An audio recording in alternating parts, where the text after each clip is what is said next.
কিন্তু মাননীয় মুখ্যমন্ত্রীকে আমি একটি প্রশ্ন করতে চাই।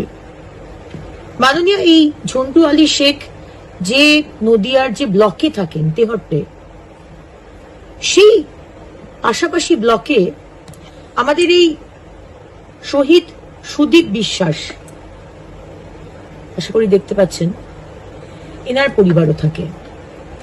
শহীদ সুদীপ বিশ্বাস উনি পুলওয়ামাতে, আমরা সবাই জানি পুলওয়ামা, সেখানে উনি শহীদ হয়েছিলেন। কিন্তু মমতা ব্যানার্জি, আপনি শহীদ বিশ্বাসের পরিবারের পাশে তো দাঁড়ালেন না। মাননীয় মুখ্যমন্ত্রীকে আমি সুবোধ ঘোষের ছবি দেখাতে চাই। সুবোধ ঘোষ শহীদ হয়েছেন। সুবোধ ঘোষের যখন শহীদ হয়েছিলেন, পাকিস্তান থেকে একটি গোলা তাকে এসে আঘাত করে এবং তার মৃত্যু হয়।